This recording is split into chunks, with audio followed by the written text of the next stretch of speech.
Hello guys, in this video I am going to show you the step-by-step process I am doing when I receive an order.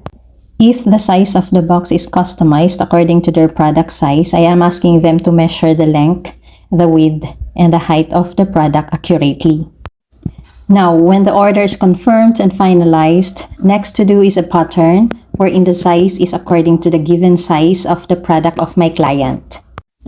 Then the pattern will be formed into a box, and when I am satisfied with the outcome, this pattern will be used to do and complete the order. Okay, so at this point, the pattern is ready. Now, since this box is exactly fit to the product or item that is going to be placed, this is the way the product should be put inside. Sorry guys, I don't have an aluminum foil, so I use my Tupperware. Guys, if this is the first time you are watching my videos, you are most welcome to my channel. Please click the subscribe button so you will be notified whenever I upload other videos. Also, it will be much appreciated if you can share it to your social media platforms so it can reach other people that might be interested. Thank you so much guys, and please watch this video until the end. To create several pieces and make it fast, tracing the pattern on the board material is what I am doing. Every step is crucial in order to make a proportioned, neat, and clean box. So in this part, the pattern should be free from moving as it can cause the box unproportioned. The workplace should have enough space where you can move freely whenever you need to go to other side. It's also advisable to use a flat surface where you are comfortable and able to reach every side of the pattern. Before start tracing, flatten the pattern on material and check the position where you can maximize the board material so nothing will be wasted. Once done in tracing, shaping it according to the pattern is the next step.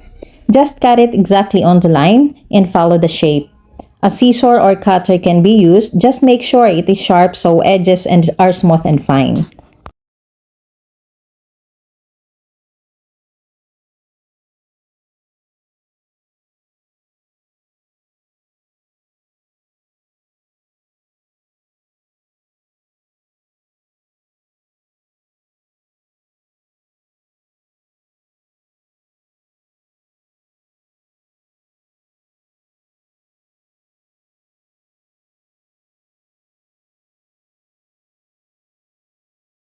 At this time, the portion on the sides should be cut and insert the other part of the board to lock it both sides.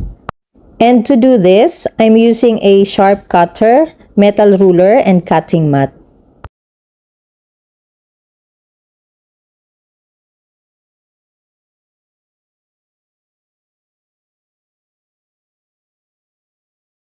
Then, removing some part on top to make a window so that the content can be checked if it is still okay during the travel.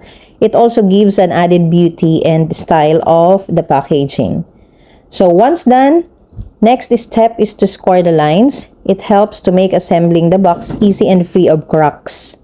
The scored one will be the one to be folded when assembling the box, so scoring should be done carefully and ensure that it is scored on a correct place or line. And to do this, any pointed object can be used as long as it is not sharp, so it won't cut the board material.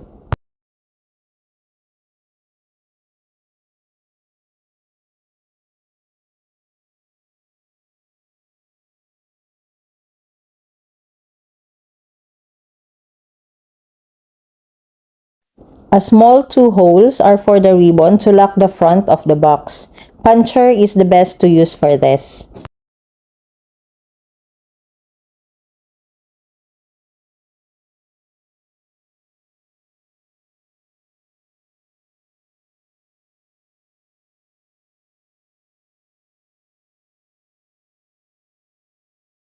Then, a double-sided tape can be used for plastic window. Acetate can also be used to cover the window, but it's a bit expensive. So, it's up to you which one you prefer.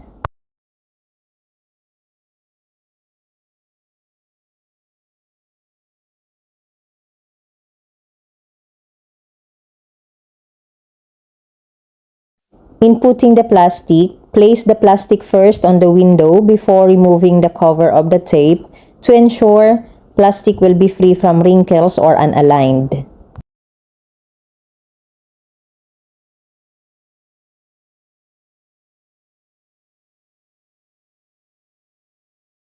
Okay, so now it's done.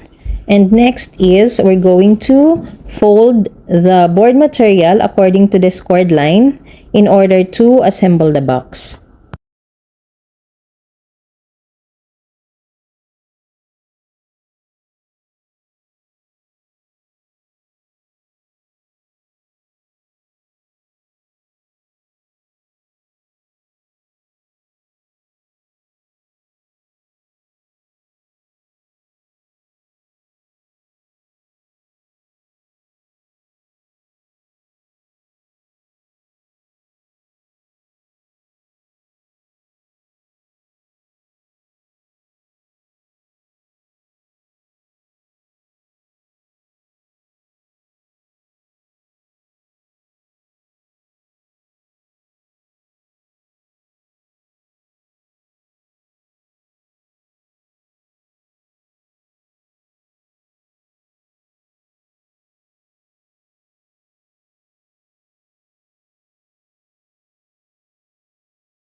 Okay, so our box is now done and this is the final output. This is the front, then the left side, the back side, and the right side. Thank you so much guys for watching. If you have any question or request, you can leave a comment below. And for me to be inspired to do more videos, please tap the thumbs up button and share this video to your social media. Then if you want to order, please message my FB page.